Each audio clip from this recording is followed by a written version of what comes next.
शांति।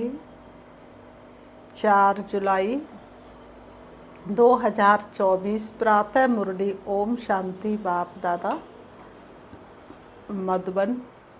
आज बाबा ने सुनाया, मीठे बच्चे, बहन भाई के भी भान से निकल भाई भाई समझो तो सिविल आई बन जाएगी। आत्मा जब सिविल आइस्ट बने तब कर्मातीत बन सकती है। मीठे बच्चे, बहन भाई के भी भान से निकल भाई भाई समझो तो सिविल आई बन जाएगी। आत्मा जब सिविल आइस्ट बने तब कर्मातीत बन सकती है। आज की मुरली से बाबा ने प्रश्न किया, अपनी खामियों को निकालने के लिए कौन सी युक्ति रचनी चाहिए। अपनी खामियों को निकालने के लिए कौन सी युक्ति रचनी चाहिए। उत्तर में बाबा ने बताया, अपने कैरेक्टर्स का रजिस्टर रखो, इसमें रोज का पोता मेल नोट करो। रजिस्टर रखने से अपनी कमियों का मालूम पड़ेगा, फिर सहज ही उन्हें निकाल सकेंगे। खामियों को निकालते निकालते उस अवस्था तक पहुंचना जो एक बाप के सिवाय दूसरा कुछ भी याद ना रहे, किसी भी पुरानी चीज़ में ममत्व ना रहे, अंदर कुछ भी मांगने की तमन्ना ना रहे, बिल्कुल संतुष्टता, इतना भरपूर संतुष्टता का खजाना हो जाए, कुछ भी मांगने की ज़रूरत ना रहे। ओम शांति। एक है मानव बुद्धि, दूसरी है ईश्वरी बुद्धि, फिर होगी दैवी बुद्धि। मानव बुद्धि है आसुरी बुद्धि, क्रिमिनलाइज्ड है ना। एक होते सिविलाइज्ड, दूसरे होते क्रिमिनलाइज्ड। देवताएं हैं 22 सिविलाइज्ड और यहाँ कलयुगी मनुष्य विशेष क्रिमिनलाइज्ड। उनके ख्यालात ही विशेष होंगे। क्रिमिनलाइज्ड मनुष्य रावण की जेल में पड़े रहते हैं। रावण राज्य में सब हैं क्रिमिनलाइज्ड, एक भी सिविलाइज्ड नहीं है।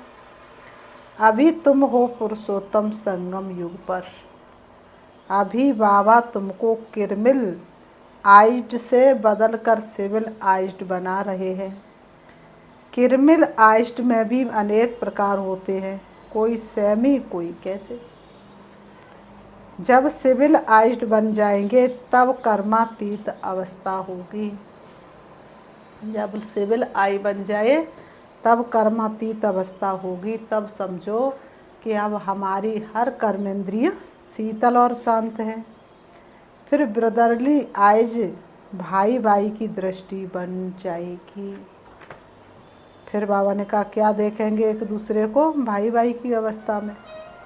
आत्मा आत्मा को देखती है, शरीर तो रहते ही नहीं, तो क्रिमिनलाइज्ड कैसे होंगे।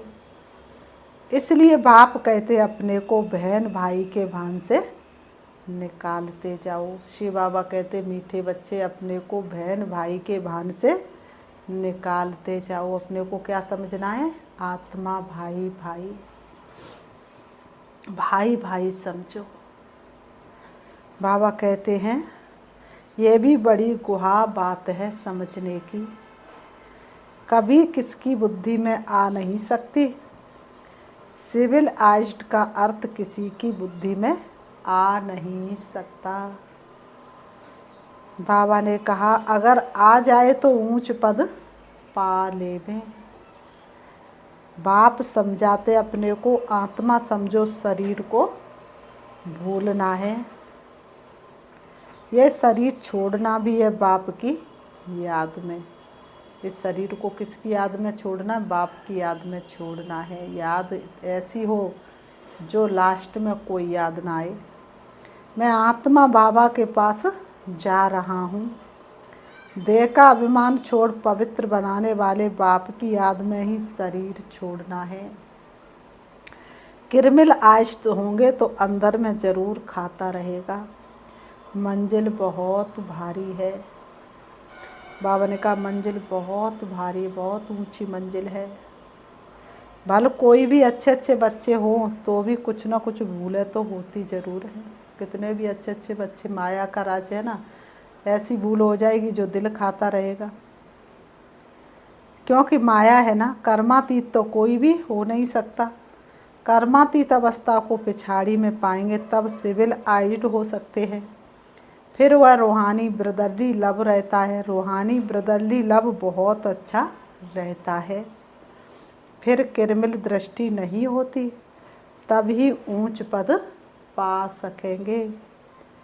बाबा ने कहा बाबा एम ऑब्जेक्ट तो पूरी बतलाते हैं। बच्चे समझते कि ये हमारे में खामी है।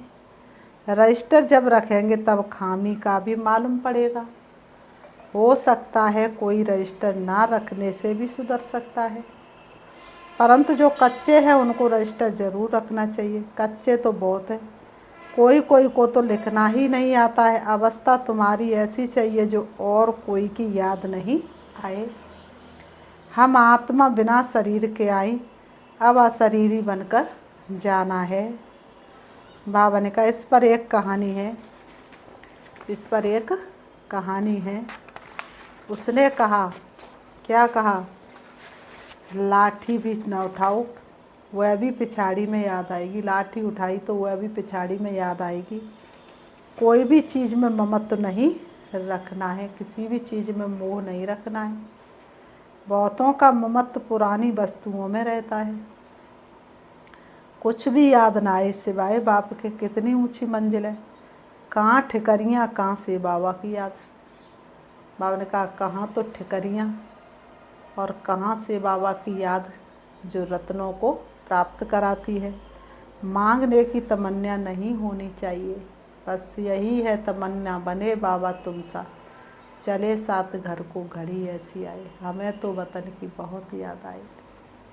हर एक को कम से कम 6 घंटा सर्विस ज़रूर करनी चाहिए। वैसे तो गवर्नमेंट की सर्विस 8 घंटा होती है, परंतु पांडव गवर्नमेंट की सर्विस कम से कम 5-6 घंटा ज़रूर करो।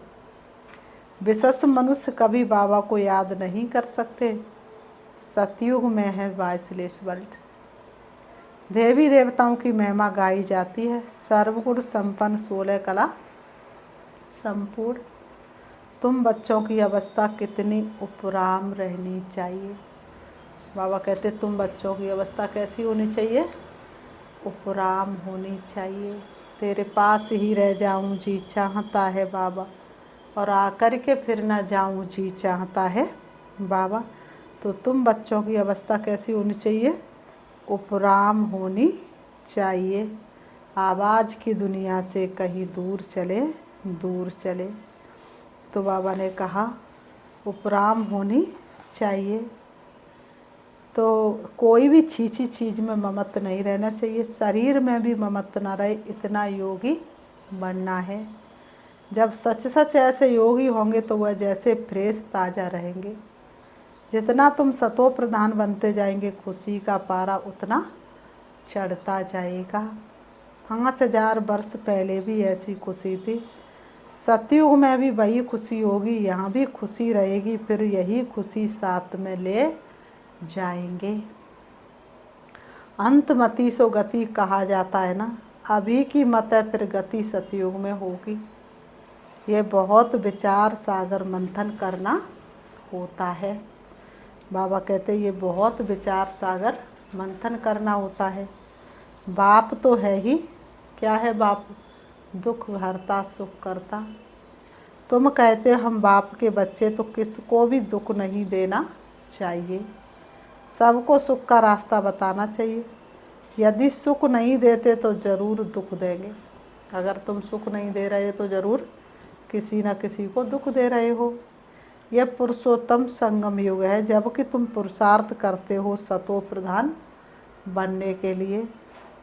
पुरुषार्थी भी नंबरवार होते हैं। जब बच्चे अच्छी सर्विस करते तो बाप उनकी महिमा करते हैं। बच्चे दिन रात जब सेवा में गुजारते हैं, दिन रात सर्विस करते तो बाप उनकी महिमा करते हैं। ये फलाना बच्चा योगी है। जो सर्विसेबल बच्चे हुए वाइसलेस लाइफ में हैं, जिसको जरा भी ऐसे ऐसे ख्यालात नहीं आते हैं, वही पिछाड़ी में कर्मातीत अवस्था को पाएंगे। बाबा ने कहा तुम ब्राह्मण ही सिविलाइज्ड बन रहे हो। मनुष्य को कभी देवता नहीं कहा जाता। मनुष्य को कभी क्या नहीं कहा जाता, देवता नहीं कहा जाता। मनुष्य तो मनुष्य ही है ना। बाबा कहते हैं जो क्रिमिनलाइज्ड होगा वह पाप जरूर करेगा। सतयुगी दुनिया पवित्र दुनिया, ये है पतित दुनिया। ये अर्थ भी समझते नहीं। जब ब्राह्मण बने तब तो समझे, ब्राह्मण बने तब इन बातों का अर्थ समझे ना। बिना ब्राह्मण बने इन बातों को कैसे समझ सकते हैं। कहते ज्ञान तो बहुत अच्छा है, जब फुर्सत होगी तब आऊँगा। बाबा समझते आएगा कभी भी नहीं। बाबा को पता ये आएगा कभी नहीं। ये तो बाप की इंसल्ट हुई। मनुष्य से देवता बनते तो फौरन करना चाहिए ना। कल पर डाला तो माया नाक से पकड़ गटर में डाल देगी। बाबा ने कहा कल कल करते काल खा जाएगा। शुभ कार्य में देरी नहीं करनी चाहिए। शुभ कर्म में ना देरी करो, सांसों का भरोसा नहीं। काल तो सिर पर खड़ा है, कितने मनुष्य अचानक मर पड़ते हैं। अभी बॉम्ब से गिरे तो कितने मनुष्य मर जाएंगे। अर्थक्वेक होती है ना तो पहले थोड़े ही पता पड़ता है। ड्रामानुसार नेचुरल कैलेमिटीज भी होनी है जिसको तो कोई जान नहीं सकता। बाबा ने कहा बहुत नुकसान हो जाता है। फिर गवर्नमेंट रेल का किराया आदि भी बढ़ा देती है। मनुष्यों को तो जाना ही पड़े, ख्याल करते रहते हैं कैसे आमदनी बढ़ाए जो मनुष्य दे सके। अनाज कितना महंगा हो गया है तो बाप बैठ समझाते हैं। सिविलाइज्ड को कहेंगे पवित्र आत्मा, ये तो दुनिया ही क्रिमिनलाइज्ड है। तुम अभी सिविलाइज्ड बनते हो, मेहनत है। ऊंच पद पाना मौसी का, ऊंच पद पाना कोई मौसी का घर नहीं है। जो बहुत सिविलाइज्ड बनेंगे वही ऊंच पद पाएंगे। तुम तो यहाँ आए हो नर से नारायण बनने के लिए। तुम यहाँ क्या करने आए हो? नर से नारायण, नारी से लक्ष्मी बनने के लिए। परंतु जो सिविलाइज्ड नहीं बनते, ज्ञान उठा नहीं सकते, वह पद भी कम पाएंगे। इस समय सभी मनुष्यों की है क्रिमिनलाइज्ड, सतयुग में होती है सिविलाइज्ड। बाप समझाते हैं मीठे बच्चे, तुम देवी देवता स्वर्ग के मालिक बनना चाहते हो तो बहुत बहुत सिविलाइज्ड बनो। अपने को आत्मा समझ बाप को याद करो, तब 100% सोल कॉन्सेंस बन सकेंगे। तब 100% सोल कॉन्सेंस बन सकेंगे। कोई को भी अर्थ समझाना है। सतयुग में पाप की कोई बात ही नहीं होती है। वह है ही सर्वगुण संपन्न संपूर्ण सिविलाइज्ड। चंद्रवंशी की भी 2 कला कम होती है। चंद्रमा की भी पिछाड़ी में आकर बाकी लकीर रहती, एकदम नील नहीं होती है। बाबा ने कहा एकदम नील नहीं होती है। कहेंगे प्राय लोप हो गया। बाबा ने कहा प्राय लोप नहीं होता है। बादलों में दिखाई नहीं पड़ता तो बाप कहते तुम्हारी ज्योति भी बिल्कुल बुझ नहीं जाती है, कुछ ना कुछ लाइट रहती है। सुप्रीम बैटरी से फिर तुम पावर लेते हो। खुद ही आकर सिखलाते कि मेरे साथ तुम कैसे योग रख सकते हो। अब तक तो गुरु गोसाई बताते रहे भगवान को याद करो, तो भगवान खुद ही आकर के बताते तुम इस तरह से मुझे याद कर सकते हो, ऐसे तुम मेरे पास आ सकते हो, ऐसे तुम पापों से मुक्त हो सकते हो। तो ये बात तो स्वयं भगवान ही आकर के बताते हैं। टीचर पढ़ाते तो बुद्धि योग टीचर के साथ रहता है ना। टीचर जो मत देंगे वह पढ़ेंगे। बच्चे जब स्कूल में जाते तो टीचर पढ़ाते, टीचर जैसे बताते वैसे ही तो चलेंगे ना। तो हमने कहा हम भी पढ़कर टीचर अथवा बैरिस्टर बनेंगे, इसमें कृपा व आशीर्वाद की तो कोई बात नहीं है। ये पढ़ाई है, जैसे वो पढ़ाई ऐसे ये पढ़ाई है। उस पढ़ाई में बच्चा नहीं पढ़ेगा फेल हो जाएगा, इसमें भी नहीं पढ़ेगा तो फेल हो जाएगा। तो हम भी पढ़कर टीचर अथवा बैरिस्टर बनेंगे, इसमें कृपा व आशीर्वाद आदि की कोई बात ही नहीं है। बाबा कहते बात ही नहीं रहती, माथा टेकने की भी दरकार नहीं। हाँ, कोई हरिओम या राम राम कहते हैं तो रिटर्न में करना पड़ता है। ऐसे नहीं कि नहीं हम तो ओम शांति करेंगे, हरिओम या राम राम नहीं लेंगे, उसकी नहीं करना है। यह एक इज्जत देनी होती है, अहंकार नहीं दिखाना है। तुम जानते हो हमको तो एक बाप को ही याद करना है। कोई भक्ति छोड़ते तो भी हंगामा हो जाता है। बहुत बड़ा भक्त हो और अचानक ज्ञान मिले, ज्ञान में निश्चय हो जाए और भक्ति छोड़ दे तो फिर समाज के अंदर हंगामा हो जाता है। भक्ति छोड़ने वाले को नास्तिक समझते हैं। उनके नास्तिक कहने और तुम्हारे कहने में कितना फर्क है। तुम कहते हुए बाप को नहीं जानते इसलिए नास्तिक हैं, निधन के हैं। बाबा ने कहा इसलिए सब लड़ते झगड़ते रहते हैं। बाप को नहीं जानते इसलिए तो लड़ते झगड़ते रहते हैं। घर घर में झगड़ा अशांति है। इस समय घर घर में क्या है? झगड़ा और अशांति है। क्रोध की निशानी है। क्रोध की निशानी क्या है? अशांति।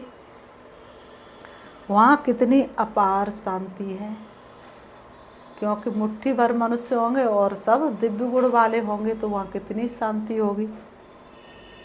मनुष्य कहते भक्ति में बड़ी शांति मिलती है, परंतु वह है कैसी शांति? अल्पकाल की शांति है। सदा काल की शांति तो उसको कह नहीं सकते। सदा के लिए शांति चाहिए ना। तुम धनी से निधन के बन जाते हो, तब शांति से फिर अशांति में आ जाते हो। बाबा कहते बेहद का बाप बेहद का बाप बेहद सुख का वर्षा देता है।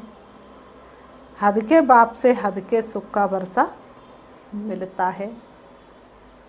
वह वास्तव में है दुख का काम कटारी का वर्षा, जिसमें दुख ही दुख है। इसलिए बाप कहते तुम आदि मध्य अंत दुख पाते हो। बाप कहते मुझ पतित पावन बाप को याद करो।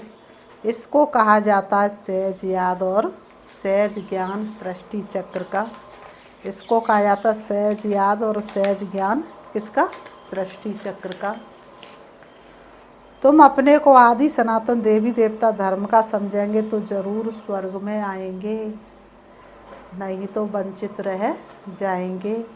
स्वर्ग में सब सिविल आइज्ड थे। देह अभिमानी को क्रिमिनल आइज्ड कहा जाता है। सिविल आइज्ड में कोई विकार नहीं होता है।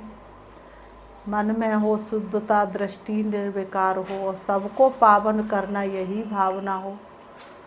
तो बाबा ने कहा देह अभिमानी को क्रिमिनलाइज्ड कहा जाता। सिविलाइज्ड में कोई विकार नहीं होता। बाप कितना सहज कर समझाते हैं, परंतु बच्चों को ये भी याद नहीं रहता है। इस छोटी सी बात को भी बच्चे क्या करते हैं? भूल जाते हैं। क्योंकि क्रिमिनलाइज्ड है तो छीछी दुनिया ही उन्हें याद पड़ती है और वही अच्छी लगती है। रोम रोम में बेकार बसा हुआ है ना, तो वो बात बहुत जल्दी समझ में आती है, बात समझ में नहीं आती। बाप कहते इस दुनिया को भूल जाओ। अच्छा, मीठे मीठे सिकीलते बच्चों प्रति माता पिता बाप दादा का याद प्यार और गुड मॉर्निंग रूहानी बाप की रूहानी बच्चों को नमस्ते। हम रूहानी बच्चों की रूहानी बाप दादा को याद प्यार और नमस्ते नमस्ते नमस्ते। धारणा के लिए मुख्य सार नंबर 1, ऐसा योगी बनना है जो शरीर में जरा भी ममत्व ना रहे। ऐसा योगी बनना है जो शरीर में जरा भी ममत्व ना रहे। कोई भी छीछी चीज़ में आसक्ति ना जाए। अवस्था ऐसी उपराम रहे खुशी का पारा चढ़ा हुआ हो। बाबा कहते अवस्था ऐसी उपराम रहे और खुशी का पारा चढ़ा हुआ रहे। नंबर 2, काल सिर पर खड़ा, इसलिए शुभ कार्य में देरी नहीं करनी है, कल पर नहीं छोड़ना है। काल सिर पर खड़ा, इसलिए शुभ कार्य में देरी नहीं करनी है, कल पर नहीं छोड़ना है। आज की मुरली से वरदान है, चतुर सुजान बाप से चतुराई करने के बजाय महसूसता शक्ति द्वारा सर्व पापों से मुक्त भाव। चतुर सुजान बाप से चतुराई करने के बजाय महसूसता शक्ति द्वारा सर्व पापों से मुक्त भाव। स्पष्टीकरण है, कई बच्चे चतुर सुजान बाप से भी चतुराई करते हैं। अपना काम सिद्ध करने के लिए, अपना नाम अच्छा करने के लिए उस समय महसूस कर लेते हैं, लेकिन उस महसूसता में शक्ति नहीं होती, इसलिए परिवर्तन नहीं होता। कई हैं जो समझते ये ठीक नहीं है, लेकिन सोचते हैं कहीं नाम खराब ना हो, इसलिए अपने विवेक का खून करते हैं।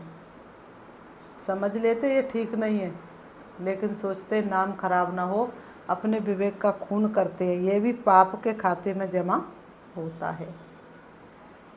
इसलिए चतुराई को छोड़ सच्चे दिल की महसूसता से स्वयं को परिवर्तन कर पापों से मुक्त बनो।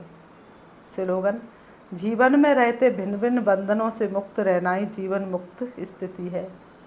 जीवन में रहते भिन्न भिन्न बंधनों से मुक्त रहना ही जीवन मुक्ति स्थिति है। अभी हम बाबा को याद करते हैं, अपने आप को देखेंगे, मैं आत्मा जीवन मुक्त अवस्था में हूँ। दे और दे का मेरे पास कोई बंधन नहीं, मैं स्वतंत्र हूँ। हाँ, मैं हर प्रकार के बंधन से मुक्त हूँ और मैं देह रूपी दुनिया से दूर जा रही हूँ, उड़ रही हूँ। मैं स्वतंत्र हूँ, मैं नीले आसमान में विचरण कर रही हूँ। अब मैं सूरज चांद सितारों से भी पार पहुँच जाती हूँ सूक्ष्म वतन में। बाप दादा मेरे सामने हैं। मैं अपने फरिश्ते की चमकीली ड्रेस को धारण करती हूँ और बाप दादा की भुजाओं में समा जाती हूँ। मुझे अतीन्द्रिय सुख और आनंद की अनुभूति हो रही है। बाप दादा मुझे सर्व वरदानों से भरपूर कर रहे हैं।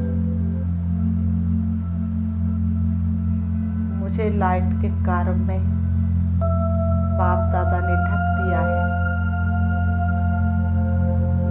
अब मुझे कोई भी आकर्षित अपनी तरफ आकर्षण नहीं कर सकती।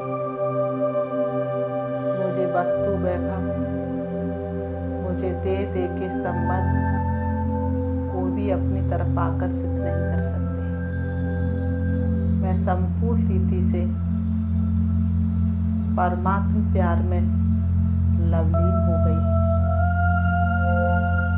अब मैं और मेरा बाबा दूसरा ना कोई। ये अनहद गीत मेरे अंदर बज रहा है। मुझे आत्मा का कोना कोना पवित्र हो रहा है। मैं जब मानो पवित्रता के सागर में डुबकी लगा रही हूँ और मुझे आत्मा का कोना कोना पवित्र होता जा रहा है। मैं सुख शांति से भरपूर हूँ। अब मैं फरिश्ते की चमकीली ड्रेस को वहीं त्याग करके भरपूरता की स्थिति में आत्मा सूक्ष्म वतन से नीचे, सूरज चांद सितारों से नीचे आ जाती हूँ सृष्टि रंगमंच पर। मुझे आत्मा की सर्व शक्तियाँ विश्व के कोने कोने में फैलकर सभी को भरपूर कर रही है। अब मैं आत्मा आ जाती हूँ देह रूपी वस्त्रों के पास, आकर के दोनों भ्रमों के बीच ब्रह्मकुटी में विराजमान हो जाती हूँ। ओम शांति।